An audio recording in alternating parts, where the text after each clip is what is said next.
Good morning, my darling children. I'm so happy to be here with you today, seeing so many beautiful young boys and girls.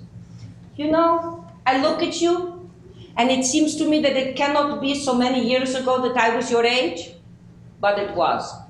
Many, many years ago, when I was very close to your ages right now, that I had to make a very important choice. I had to choose between life and death. I did see people murdered in front of me. Old people, young, women's, children's, murdered right in front of me, and I could do nothing.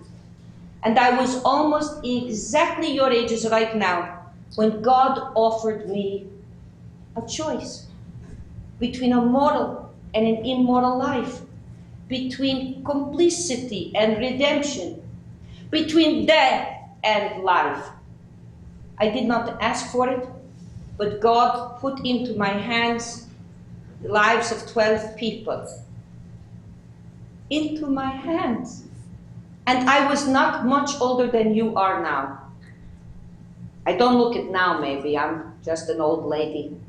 But when I was your age, I was a beautiful, blonde-haired, not from a bottle, blue-eyed, Polish Catholic girl from a very good family with money, position, and a father I could, I could twist around my baby finger.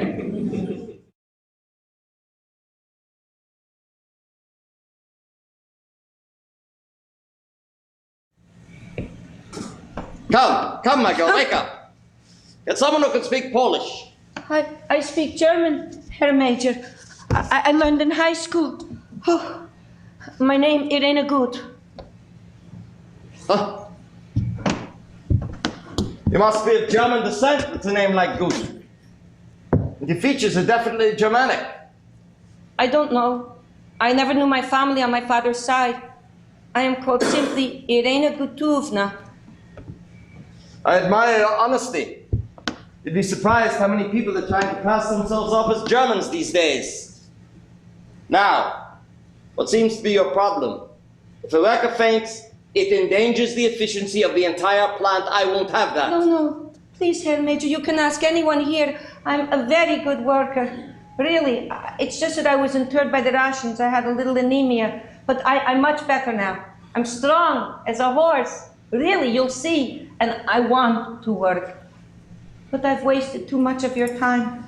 I must get back to my work. Excuse me, please, Herr Major. No. Work is too difficult for you. It's obvious. It's a waste of time to have you on the assembly line. Your German is excellent. You're honest.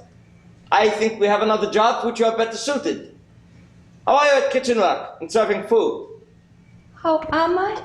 Oh, Herr Major, even though we had servants, my mother trained me in all aspects of food preparation and all manners of housework, and how to be a good hostess. I can also launder, sew, alter. I can even do fine needlepoint. I can cook, clean, scour, scrub. Good. We need someone to bring a little efficiency into the laundry as well, huh? So start immediately.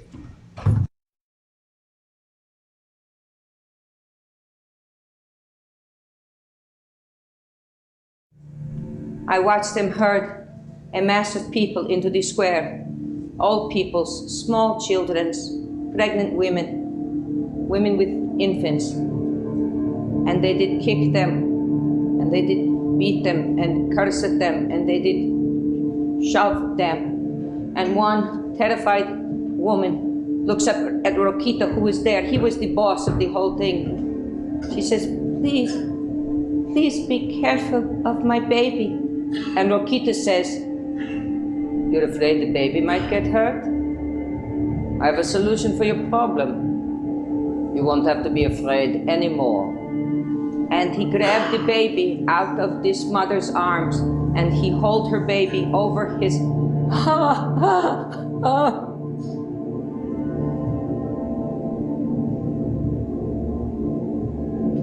held the baby over his head and he crushed the baby's brains out on the cobblestone, and then he shoot the mother. And they drove these poor people through the streets to a woods, and there were pits dug there. And I did see the fathers and the mothers cover their children's eyes with their hands as they were shot. And I did see their bodies fall into the pits.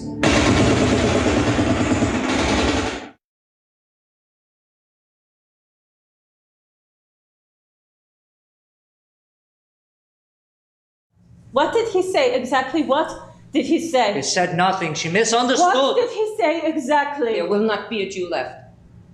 By July the 22nd, there will not be one Jew left alive here. So, it has started, the killing has begun. And you need to warn all of your friends, and you've got to find a place to hide. We've got to find a place to hide? Yes. What can you possibly be talking about? Don't you think that if we had a place to hide, that we'd be hiding there right now? We have no place to hide. You hide us in Irena. Funka, my room, it's barely big enough to hold a cot. I have no place to hide you. Where can I hide you? In my pockets? I have no place to hide you. Then in that case, we are dead.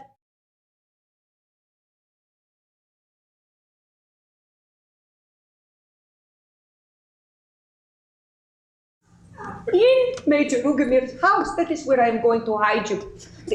There's only one problem.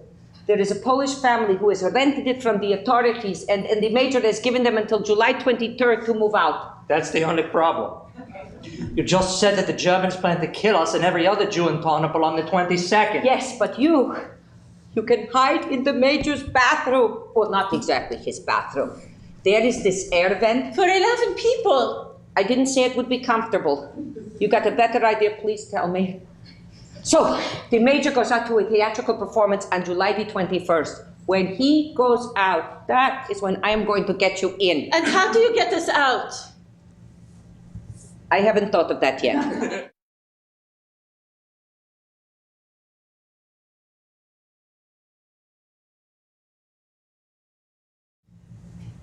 I'd never take you by force. I'd never force myself on you. It would have to be that I thought you loved me, Irena. And if I thought that you wanted me to, I could keep your secret. I could keep you safe. Safe. It would be as if I didn't even know they were here. If I knew you wanted me.